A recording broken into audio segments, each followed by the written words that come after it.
Hello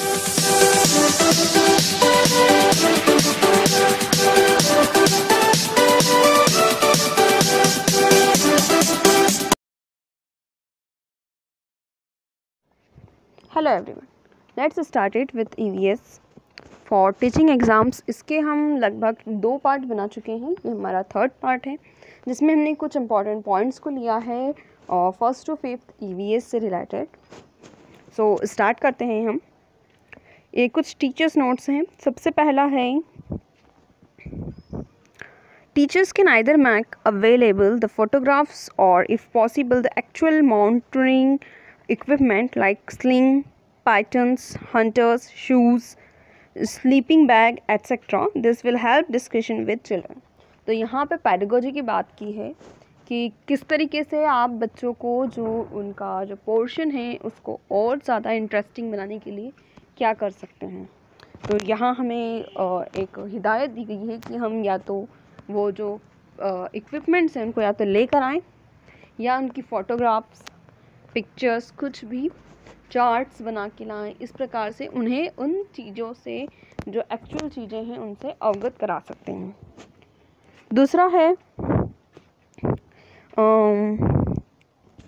these pages of a diary are based on the real experience of Sangeeta Arora. She teaches in Kendriya Vidyalaya, Shalimar Bagh, Delhi, and is also a member of this EVS textbook writing team. तो ये जो चीज़ें हैं, जो notes हम देख रहे हैं, तो ये जो है वो एक्चुअल नोट्स हैं, रियल एक्सपीरियंस पे बेस्ड हैं।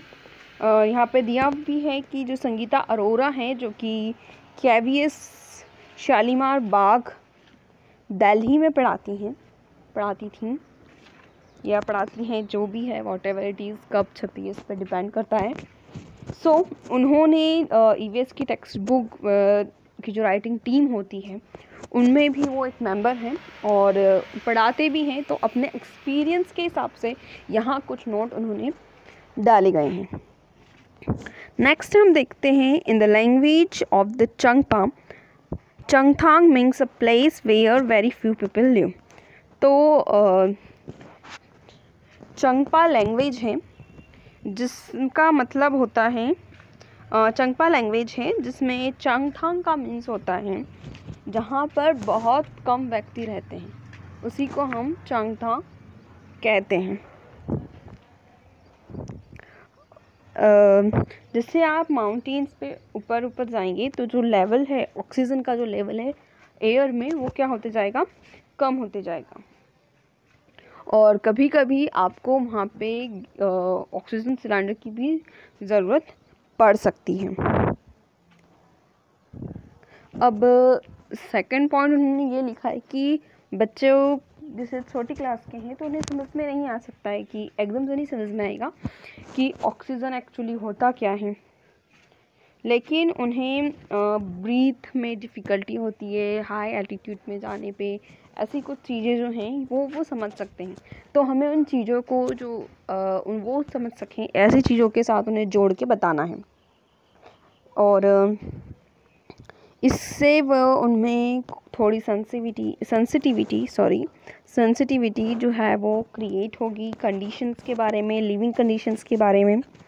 और वो इन चीज़ों से जो कहानियाँ इसमें दी गई हैं उन चीज़ों से वो ये मतलब ये ऑब्ज़र्व कर पाएंगे, ये अंडरस्टैंड कर पाएंगे कि कैसे डिफरेंट पीपल्स जो अलग अलग जगह रहते हैं उन्हें किन चीज़ों का, किन कठिनाइयों का सामना करना पड़ता है। तो ये सब चीज़ें जो हैं वो इन जो चीज़ें दी हुई है इसमें, इनसे सीखते हैं।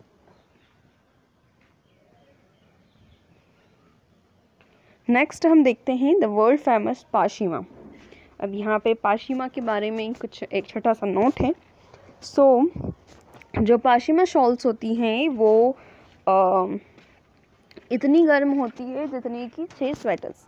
अगर आपने 6 स्वेटर्स पहनी हैं तो वो आपको जितनी गर्मी देगी उतनी ही गर्मी इक्वल में है पाशिमा की एक शॉल की। पर सबसे अच्छी बात ये है कि ये सिंगल एक शॉल है, इतनी गर्मी भी दे रही है, और साथ में वो बहुत थीन होती है, पतली होती है। जितनी ज़्यादा पतली है उतनी ही ज़्यादा गर्मी देने वाली है। अब ये बनता कहाँ से है पाशिमा शॉल? तो ये बनता है गॉड्स के जो फर होते हैं, ठीक है, उनसे बनता है, उनसे कलेक्ट की जाती है। वो गोट्स लगभग 5000 मीटर की ऊंचाई पर रहती हैं, और विंटर सीज़न में जब टेम्परेचर 0 डिग्री से भी नीचे चला जाता है, मतलब -40 डिग्री सेंटीग्रेड तक चला जाता है, तो जो नेचुरली उनकी बॉडी पर जो वार्म हेयर्स का जो कोट बन जाता है, जो कि गॉड की बॉडी को प्रोटेक्ट करता है एक्सट्रीम कोल्ड से, और बाद में वो जो उनका कोल्ड कम होता है, मतलब अगर ठंडा कम होता है नेक्स्ट सीज़न में, ये सारे फर उनके खिल जाते हैं। इन्हीं फर का यूज़ करके पाशिमा शॉल्स जो है वो बनाई जाती हैं। अब जैसे आप देख सकते हैं उनको -40 में भी ठंड नहीं लगती है, तो और वो उसको गर्मी प्रदान करती है, तो उसी से अगर कोई चीज़ बनाई जाएगी तो वो भी उतनी ही वार्म रहेगी। अब उन बात करी है कि उसके हेयर्स कितने फ़ाइन होते हैं, मतलब इतनी थीन क्यों हैं? तो क्योंकि जो गॉड के हेयर है वो भी बहुत फ़ाइन हैं। और कितने फ़ाइन हैं? तो अगर हम हमारा एक बाल लें तो वो किसके इक्वल है? तो उस गोट के 6 बालों के बराबर है। मतलब हमारे बाल उसके आगे बहुत मोटा लगेगा, ये हम कह सकते हैं। तो इतने फ़ाइन हेयर्स होते हैं कि हम उसे मशीन से नहीं बुन सकते हैं, वोव नहीं कर सकते, वाइव नहीं कर सकते। इसके लिए जो वीवर्स होते हैं, बुनकर होते हैं कश्मीर के, वो इन शॉल्स को हाथ से बनाते हैं। और ये जो पूरी प्रोसेस है वो बहुत लंबी चलती है और बहुत डिफ़िकल्ट है। ये ऐसा इसलिए है कि इसे हाथ से बनाया जाता है, और कोई भी काम हाथ से करेंगे तो ऑब्वियसली ज़्यादा टाइम लगेगा एज़ कम्पेयर टू मशीन्स। और अगर हम टोटल टाइम देखें एक पश्चिमा शॉल बनाने के लिए बुनकरों को लगभग 250 घंटे लगते हैं। तो आप सोच सकते हैं, इमेजिन कर सकते हैं कि अगर हम इसमें दूसरे एडिशनल चीज़ें डालें, जैसे एम्ब्रॉयडरी हो गई या कुछ भी फैशन रिलेटेड, अगर हम कुछ चीज़ उसमें ऐड ऑन करेंगे तो और कितना समय उनका व्यतीत होगा इसके पीछे। तो ये थी पाशिमा के बारे में। नेक्स्ट है हाउसेस ऑफ श्रीनगर। तो जो श्रीनगर में हम देखते हैं कि आते हैं जो टूरिस्ट बाहर से आते हैं श्रीनगर, तो वो हाउस बोट्स पे रहना पसंद करते हैं। और हाउस बोट्स जो हैं वो अलग अलग साइज़ की होती हैं, 80 फीट से 80 फीट तक लंबी, या 8 से 9 और 8 से 9 फीट चौड़ी। ये मतलब एक हाउस बोट का साइज़ हो सकता है। बहुत सारी जो फैमिलीज़ है श्रीनगर की, वो डोंगा में रहते हैं। अब ये डोंगा क्या है? तो डोंगा जो है वो एक हाउस बोट के लिए नाम दिया गया है, और ये जो है वो डाल लेक में हमें देखने को मिलती है। और झेलम रिवर या डाल लेक दोनों जगह ऐसी है जहाँ पे ये हाउस बोट्स जो हैं ये देखने को मिलती हैं।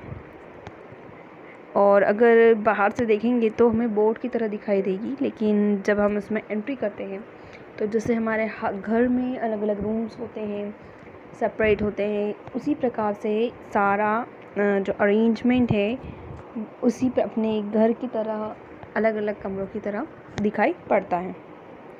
वहीं हम नेक्स्ट स्टोरी देखते हैं, अहमदाबाद की है। जनवरी 26, 2001 की स्टोरी है। उस टाइम पे गुजरात में अर्थक्वेक आया था। उसी सुबह 26 तारीख की सुबह की बात है। बहुत सारे जो व्यक्ति हैं वो इंजर्ड हुए थे, और जो आर्मी जवान हैं उन्हें हेल्प के लिए बुलाया गया था। कम से कम 100 से 150 बिल्डिंग्स या उससे भी ज़्यादा जो बिल्डिंग्स हैं वो गिर गई थी, ढह गई थी बोल सकते हैं।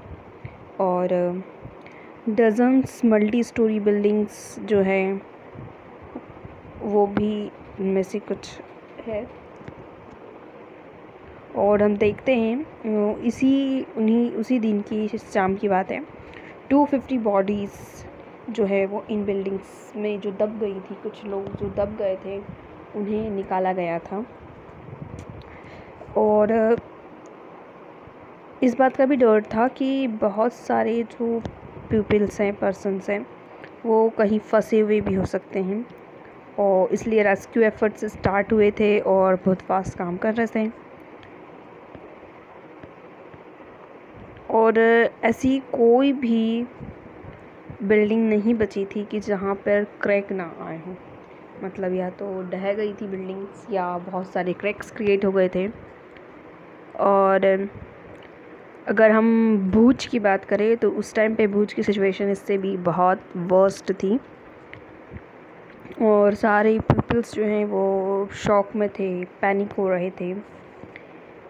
एक ही घंटे के अंतराल अर्थक्वेक्स जो हैं, अर्थक्वेक आने के लगभग 1 घंटे के अंतर्गत फायर इंजन्स जो हैं वो आ गए थे, पहुंच गए थे जगहों पे, लोकल एरिया पे, और लोकल पीपल्स के साथ मिलकर काम करना शुरू कर दिया था, सबको रेस्क्यू किया धीरे धीरे करके। और दूसरी जो कंट्रीज़ हैं, अब्रॉड्स हैं और दूसरे स्टेट्स हैं, सभी से मदद आती जा रही थी। तो एक बात हुई थी अहमदाबाद में जब अर्थक्वेक आया था 2001 में, तो उसके बारे में थोड़ी सी कुछ जानकारी थी। नेक्स्ट है teacher notes. Air blown out from our mouth is hot and mirror call. The hot air that we breathe out contains water vapors which turn into tiny droplets of water. तो जब भी हम अपना mouth open करके जो हमारे mouth में से एयर आती है तो वो हॉट भी हो सकती है और कोल्ड भी हो सकती है।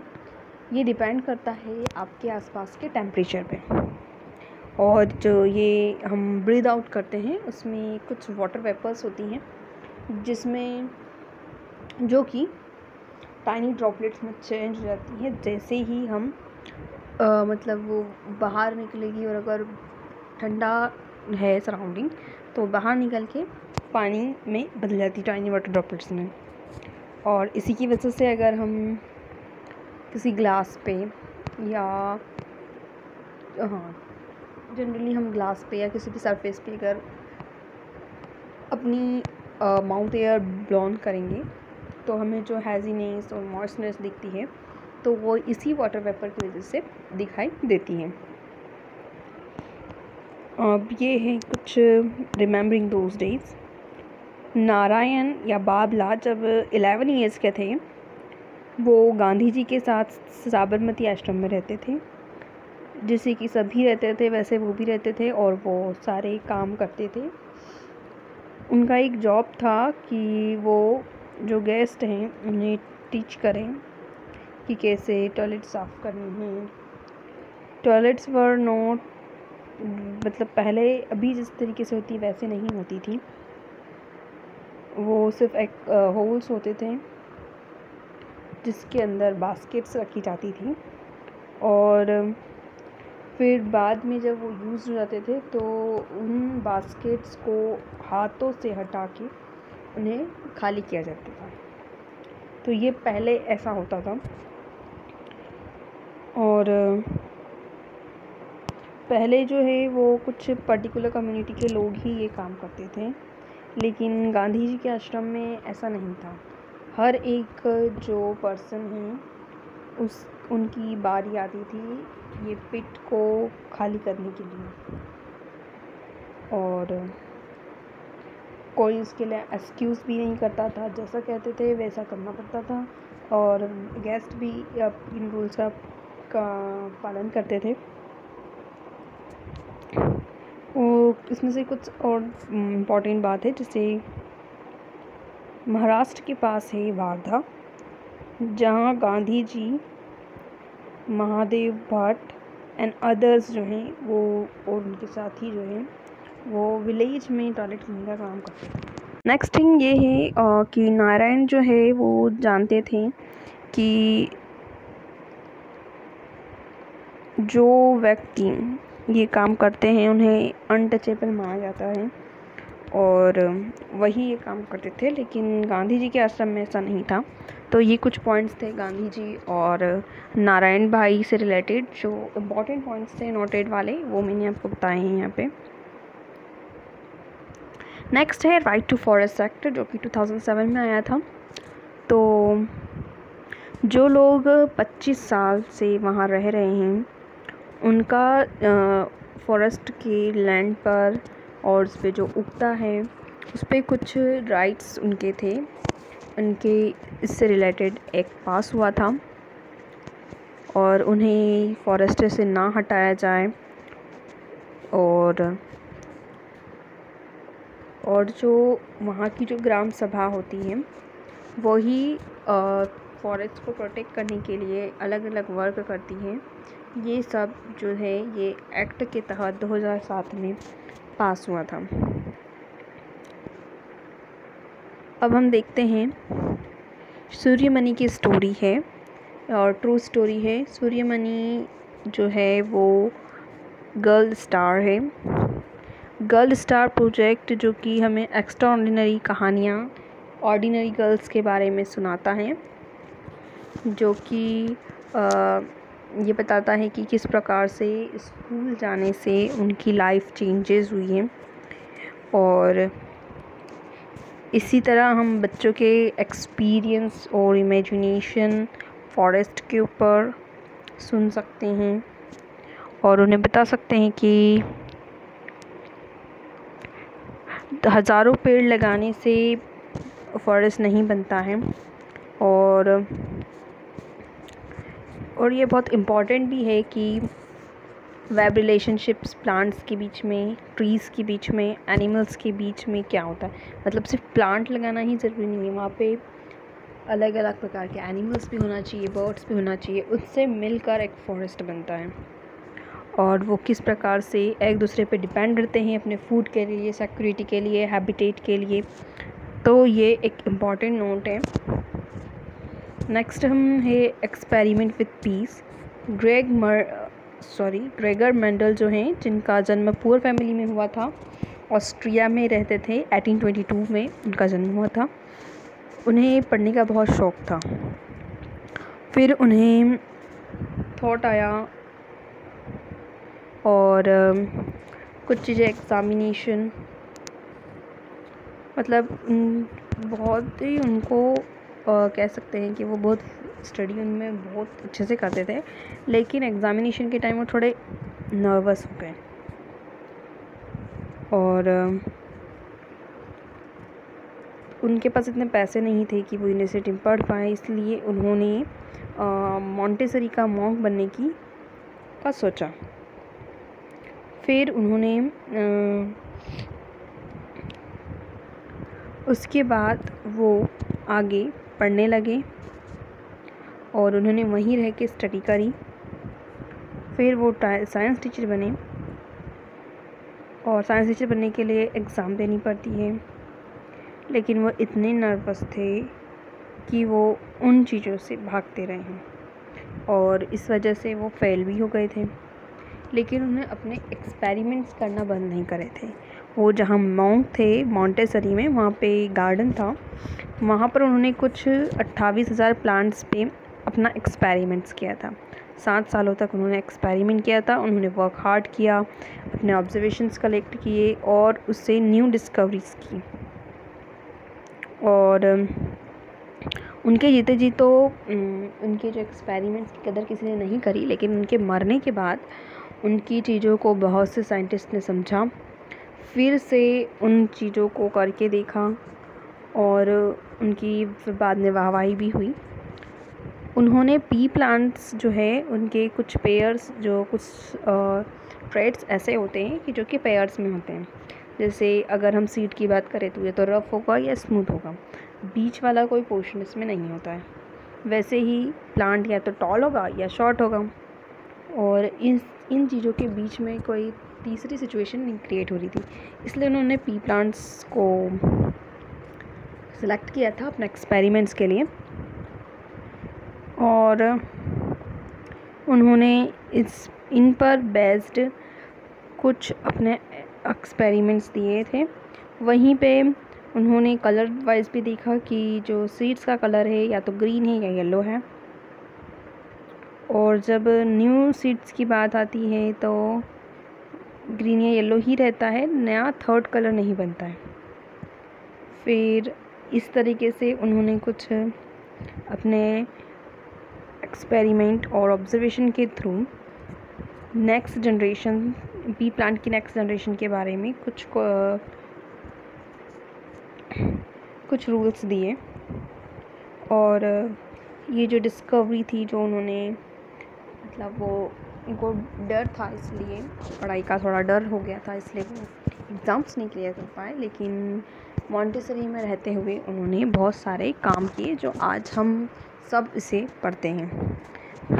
नेक्स्ट है यहाँ पे कुछ एरिया रिलेटेड चीज़ें, जैसे फर्स्ट गर्ल जो है वो हांगकांग की है और बता रही है कि हम स्नैक्स खाते हैं, मतलब हांगकांग में स्नैक्स फेमस है। एंड और वो स्नैक्स जब भी खाने का मन होता है तो वो लिंग हू फेन नाम का एक होटल है उनके घर के पास, वहाँ जाते हैं।